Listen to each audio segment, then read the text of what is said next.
Hello, hello, hello. Hello.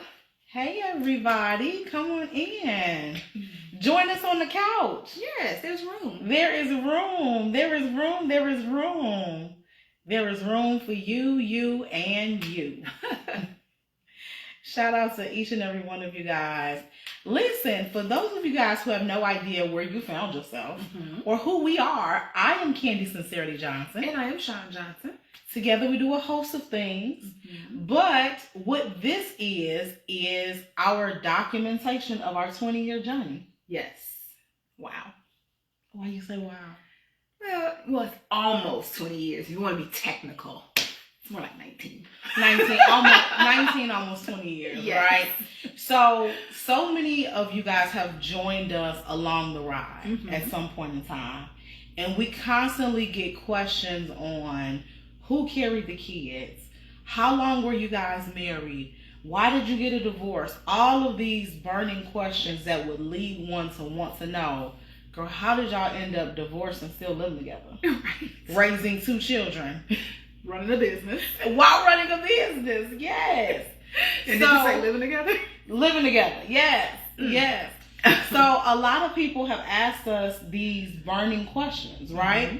And so instead of us continuing to just answer those questions that lead to other questions, Sean and I said, girl, let's sit down on the couch as often as we can and just tell the stories. Yes. We'll start from the beginning, and girl, we'll bring you on the journey up to now.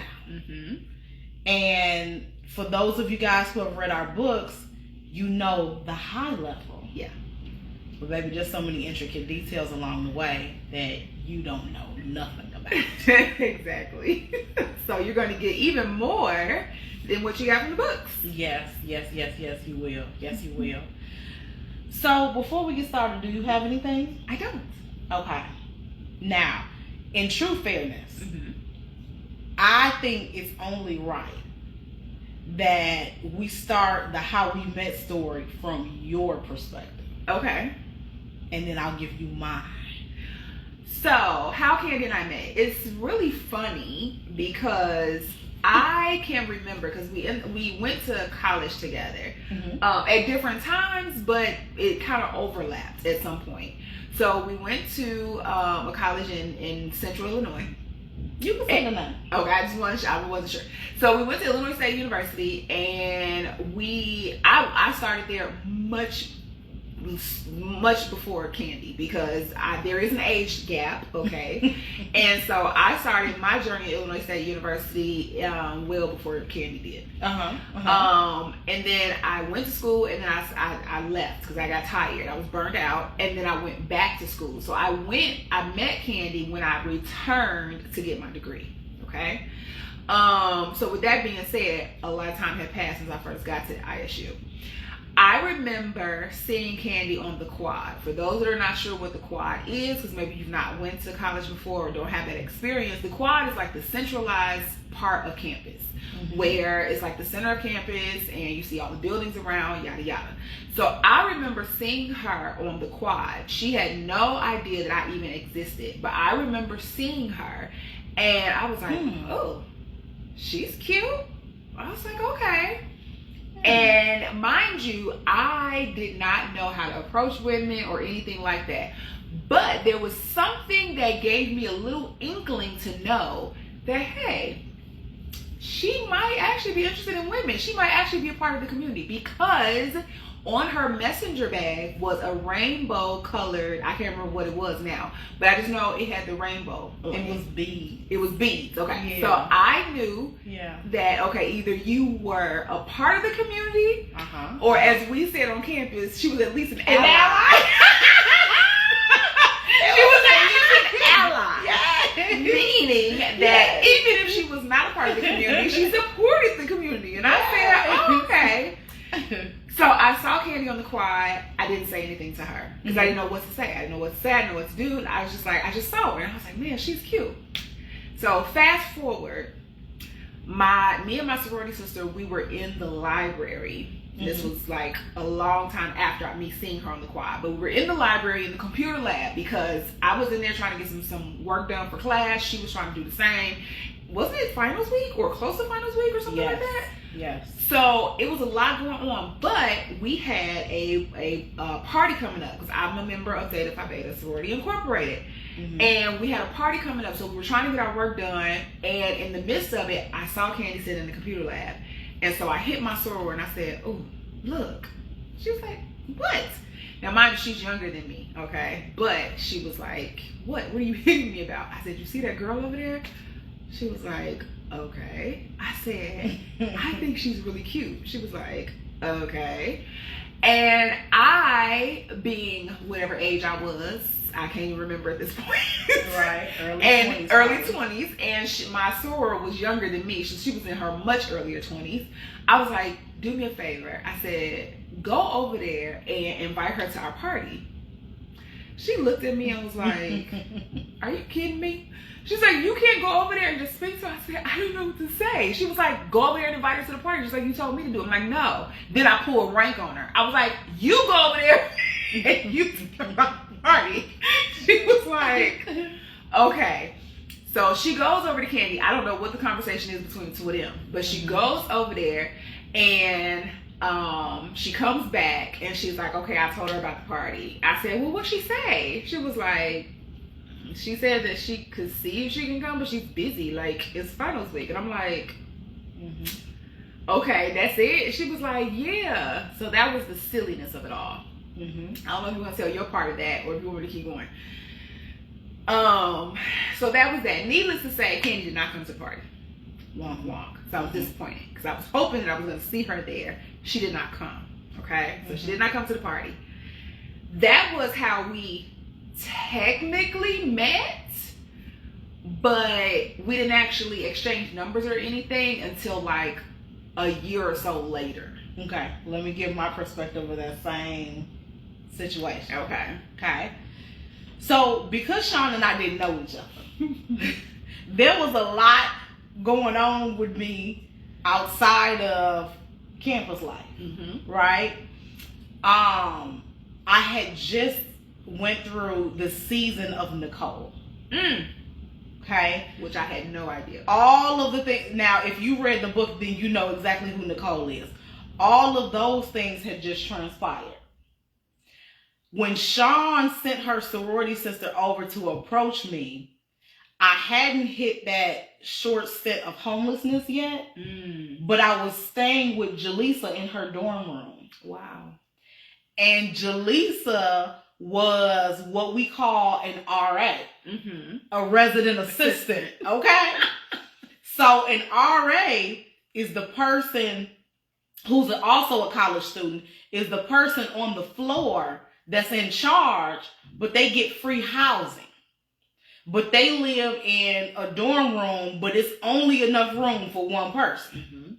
This ain't no double-sized dorm room. It's only enough room for one person and one twin bed. So I was staying with Jaleesa at the time, and I didn't have a meal plan. She was swiping me on her meal plan. Like, things were bad for me. So the average college student was carrying like 12 credit hours of work. I had 22. Wow. I had to get 2 overrides to even be able to carry that many classes at one time. But I was in such a rush to get to the finish line of graduation because I knew I needed money and I knew I needed it fast. And I knew in order to continue the journey to get my degree, I'm like, I could work part-time and I could go to school, but that's just prolonging the inevitable. I need money and I need a lot of it. I need to start my career. So my mindset was fight or flight. Plus, couple that with the fact that majority of my time on campus, I hadn't really gone to the parties. I wasn't in the social scene.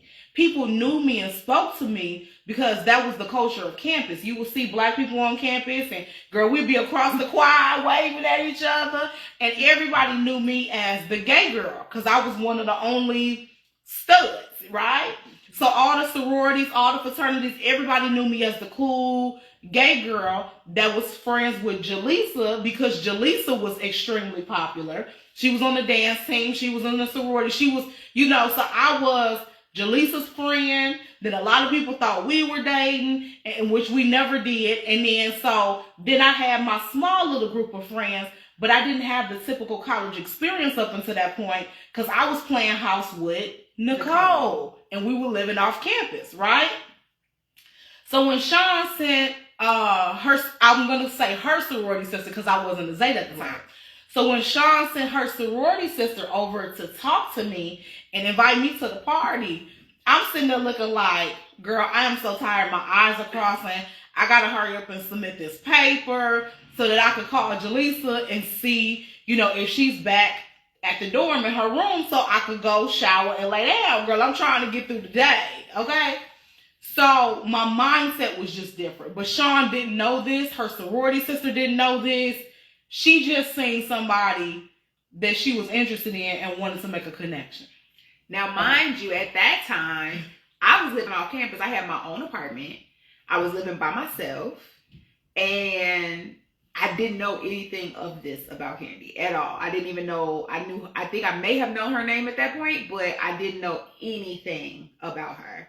So to just juxtapose those things together and be like, this is a person who had their own apartment. They were on campus. They were doing their thing. I'm working to graduate as well, or what have you. And then you have this other individual that is going through these difficult times, staying with a friend and all of these. And you're like, man, that would have been a perfect solution, so to speak, right? Mm-hmm. But we didn't even know. Yeah. Had no idea. And hindsight is 2020. I wasn't supposed to lean on you in that season, right? Because that was my crushing season. That's what built me. That's what built that whole season is what built me.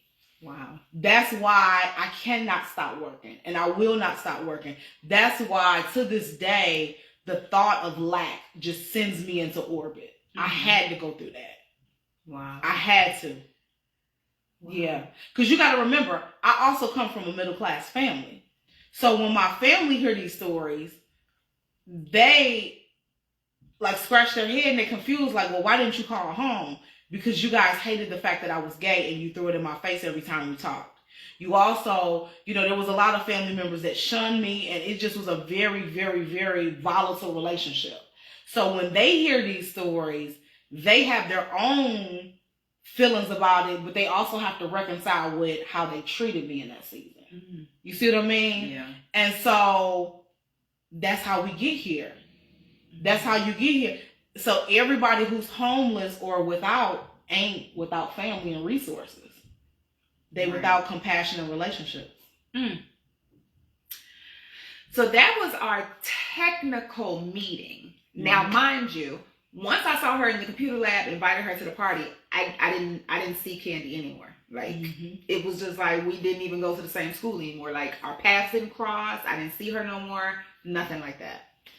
So I started dating somebody else. I graduate. I get my degree. And then I moved to another neighboring town. I moved to Peoria, Illinois. So I graduate and I move. Again, don't know anything about it, don't have her number, nothing. So me and my girlfriend at the time, I'm hooking back up with my sorority sisters who are back at campus at ISU, and they're like, hey, we want you to come. We have something going on with sorority. We'd love for you to be a part of it. Okay, no problem. So I go back to campus, they're having a party, and I'm like, well, I'll come, I'll help you guys with the party. Why not? I'm not doing anything else. So me and my girlfriend at the time, we get ready to go to the party, and we're walking past the line because I'm trying to get up towards the front of the line to get to my sorority sisters. And guess who I see standing in the line? Huh? Wait a minute. Is this? Now, mind you, I have to try to keep my composure. Because you with your girlfriend. With my girlfriend. Okay? Because you with your little girlfriend. I'm with my girlfriend, but I see Candy, same person I've had this crush on for the longest time, and she's still looking just as good as she did before when I saw her on the quad. Yeah. And I'm like, in my mind, I'm like, oh my God, it's her. But then on the outside, I'm like, oh, wait a minute. I tell my girlfriend, hold on, I need to go and speak to her. I ain't seen her in a while. She's like, oh, okay. So I go over to Candy, and I think I might have tapped her on her shoulder, did something like that, and was like, hey. She turns around, and she's not by herself. Never will she. Oh. Never will she be. So Candy's there with her then girlfriend. Mm-hmm. What? Mm-hmm. So I make little pleasantries or what have you. Like, hey, nice to see you. How you been? Yada, yada, yada. And I don't know what I said. Somehow we exchanged numbers. So in my head, I'm like, yes. So we exchanged numbers at that time. Now, how is it that you had the courage to speak to me or approach me directly then, but not back at the library? Because all I could remember is me being in the library, sending somebody else, and like never seeing you again. I was like, I can't let that happen again. I'm not gonna let that happen again. So I'm like, if we're supposed to be in communication in some kind of way, I need to go ahead and get my little courage up and run over here. But also, you have to also understand that I have now been in the lifestyle a little bit longer. Okay. And have had experience with, communicating with people and stuff like that. So I'm not as timid and shy as I was in the computer lab. Okay. Well. So we exchanged numbers, and that's how our friendship actually began. Mm-hmm. Because from that moment, from that night on, we were just texting back and forth. We were communicating. We would be like, I'm talking to her about my relationship ish. She's talking to me about well, she really didn't have no relationship ish, but she's talking to me about her stuff. And yes, I did. You don't remember them days? I do, but I don't even put your business in the street. So, so we were like each other's sounding board. And that's how our friendship began, and that's how our friendship actually blossomed, because we kind of like leaned on each other in the midst of our relationship stuff. That's right. I remember telling you, I'm like, when we were talking about our girlfriends at the time, I remember telling Sean, it sounds so strange, but my girlfriend is straight. And Sean was like, what are you talking about? I said, she don't date women. She's never dated women. She's never been attracted to women. But she found a connection with me. Mm-hmm. And so us navigating this space together is interesting at best. And I knew, even during the relationship with her, it was for a time and never forever. But we had such a connection and we vibed so well that we just, we rolled it out for as long as we could. But I remember telling you that. I was like, such and such is straight. Yeah. And of course, I heard little cues that caused me to flirt here and there. It was never really reciprocated because Candy didn't see me like that. Yeah. So it's like she would, like, I would say little stuff and she would like laugh it off or, change the subject or move on or whatever. And it was like real obvious that it was like, okay, she's not really seeing me like that, but I'm still making known that, I kind of dig you a little bit. You know what I mean? But Sean skips over the part where when we were at the party. Now keep in mind, best friends, I'm gonna bring it up. I'm gonna bring it up. It's not even relevant. It's very relevant because the people have to know her as the ventriloquist, because the other stories I will refer to her as the ventriloquist. So I called Sean's then girlfriend the ventriloquist. The reason why I called her the ventriloquist is because at the party, now the party was at a warehouse, right?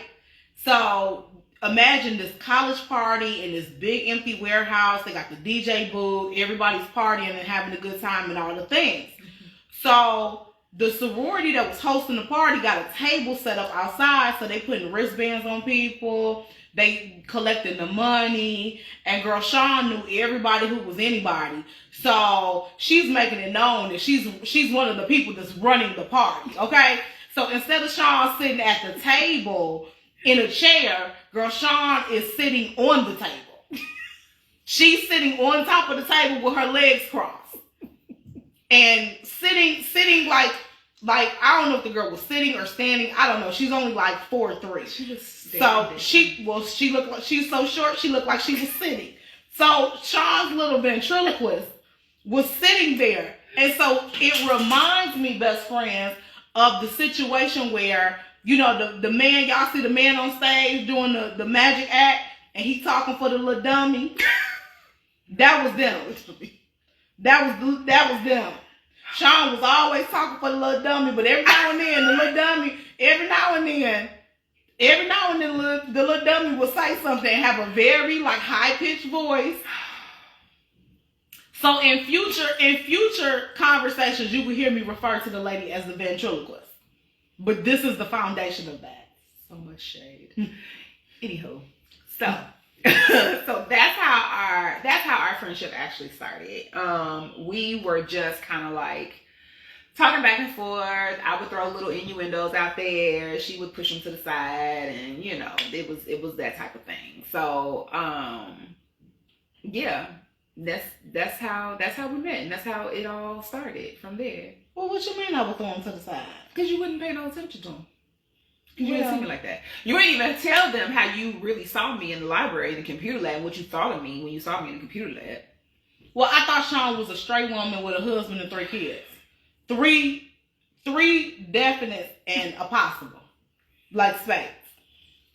I thought Sean was in her 30s. Now keep in mind we was in our early 20s. In my 20s. I thought Sean was in her 30s. I thought she had a husband. Now, the major company in that town is State Farm. I thought her husband worked down in underwriting at State Farm. I thought his badge worked real well, and he had a check that came every 2 weeks. I thought Sean had pumped out a couple of kids for the man, and possibly, could possibly have another one if he played his cards right. Now, mind you, guys, I was 25 at the time. Well, I thought you was in your early 30s.